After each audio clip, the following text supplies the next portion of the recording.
What was it like playing the Boston Celtics in the 60s and early 70s? Well, Michael, you played them a lot of times, and there weren't that many teams in the league, and they were battles. I mean, I respected them.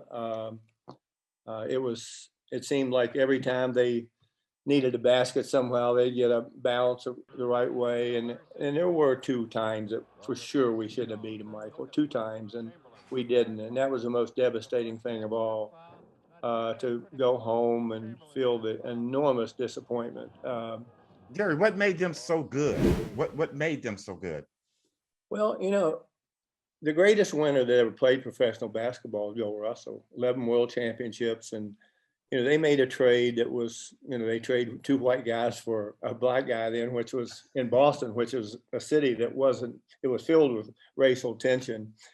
And pretty soon, his dominance as a defensive player, they had some guys that weren't very good defenders, but they had 2 young men coming off the bench, K.C. Jones and Sam Jones, that added to their defensive presence.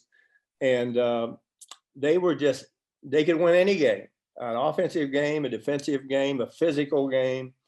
And Bill. What did John Havlicek bring to them, Jerry? Because he came off the bench too a little bit. Well, as I say, he was in the perfect place for him because, Michael, they would shoot over 100 shots a night. Okay, 100 shots a night. And they would be very much like today's game. If it would be 1-on-3, somebody would shoot it, but it wouldn't be a 3-point shot. Today now, guys just run behind. They can have a layup. They run behind a 3-point line. But they played a really fast-paced game. And of course, unless you were really knew how to play against Bill Russell, he was a menace out there. And it took me 2 years to figure out. You always had to see him before you drove. You could not, if you didn't see him, you better look to pass the ball. And so that took away a lot of layups, a lot of really close attempts to the basket. And he always he was an amazing shot blocker. Michael, he was like the plastic man. He could drive. There's pictures of him in the air. His body is like flat and he reaches over. And he's an enormous runner, really fast. Wasn't a great shooter.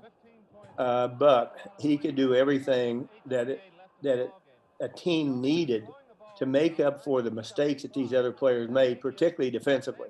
And his rebounding ability allowed them to run up and down the court, and that's why they scored a lot of points. What were the fans like back there, Jerry? Because they were just terrible for us in the 80s. They weren't that bad back then, were they? Well, Michael, I had somebody that, I never went back to the Boston Garden after I played. I hated green. You never see me wear green. Oh, why, Jerry? I hate green too. But what was funny about it, Michael, is that they treated us pretty darn well. They really did. And because we had been there so much during the regular season, they saw us play and they saw we had a good team. And we won a lot of games against them, but we didn't win enough to make a difference. And I think Tommy Heinsohn, the late Tommy Heinsohn, said, "You're the Boston Celtics' favorite visiting fan." I said, well, they weren't my favorite fans. Hey, you listening to Showtime and Kobe. I've been telling you guys, he's